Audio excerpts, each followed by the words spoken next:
Hey guys, quickly before we get into this video, literally as I was editing it, the open beta has now been announced. It's between the 18th and the 21st of February, so we've only got about 3 days to play it. That's a day extra for the Xbox as well, so unfortunately I think the PC and the PS4 only have the 2 days to play it.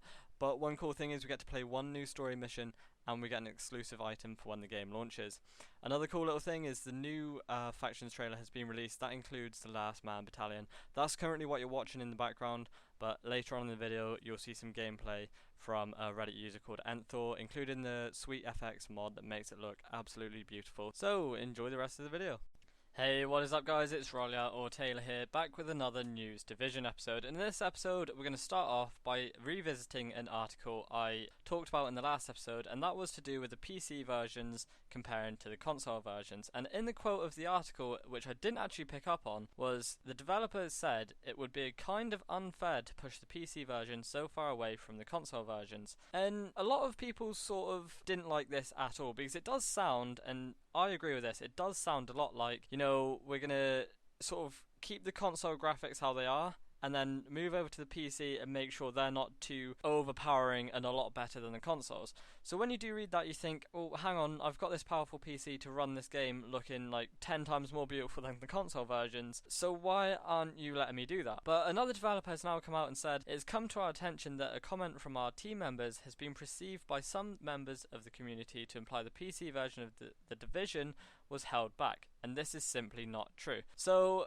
there you go, another developer has now gone back on what somebody else has said and said it's pretty much naff and it's all rubbish, and that although he hasn't said it, it sounds like, they're not holding back, there's going to be no boundaries for graphics or anything like that. So that's absolutely amazing to hear. It would have been a shame if they did do anything stupid like keep the graphics in line with the consoles, because, well, who would want that? So the next bit of information we have is regarding mods to the Division, and the Reddit user Enthor, who did come up with a reshade or a Sweet FX sort of mod, was asked a lot of questions on whether you would get banned for using it or whether you wouldn't. And he did post to the official Ubisoft forum and asked people would get banned for it or not. And the reply was, you should be fine to use reshade, Sweet FX, whatever, as long as you're not messing with the actual game files, I believe, or creating an unfair advantage. So that sounds to me like if you're not literally hacking the game or modding it where you're messing with game files, you'll be absolutely fine, because at the end of the day it is just a reshade. It's just, think of a filter on top of your game, that's all it really is. So that's great news to be able to know we can use those. And now we come to the sad news. Unfortunately there will be no Brooklyn DLC whatsoever in the game, and this sort of makes you think now, because they've flaunted that so much. Obviously you got the shot in the latest trailer of the bridge, you had like 2013 gameplay trailer at E3 where they show it all taking place in Brooklyn, and the way I'm sort of looking at this now, and a lot of other YouTubers are, is that you must start in Brooklyn. It would sort of be like the Division's North Yankton, as in you start there, you do the intro mission, you get to level 4,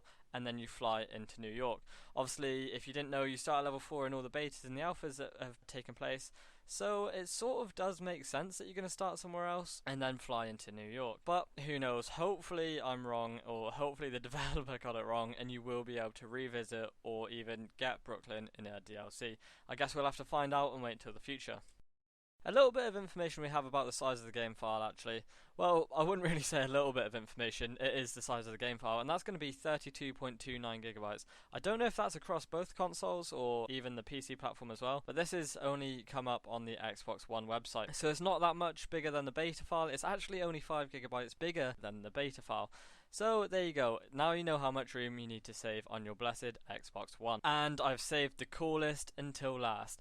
Since the Division was announced as an RPG, we've speculated and now we know about all the sort of roles, perks and special things you can do to your character. A guy has actually made a skill calculator. It goes by the name of Myodeck, I think that is, and the website is really nicely made. It's exactly like the UI from the pause menu, so now you can choose what route you're going to go down to, whether you're going to choose medical, tech or security. So there you go, now you can start digging away at that and make your character before you've even got your hands on the game. Anyway guys, I hope you've enjoyed this episode of the News Division. I know it's not the thickest of news, but it's still news. If you've enjoyed it, make sure to hit that like button, and if you're new around here, make sure to subscribe for more episodes. These will be coming thick and fast, so I hope you stick around. And until then, I'll see you all next time. Thanks for watching.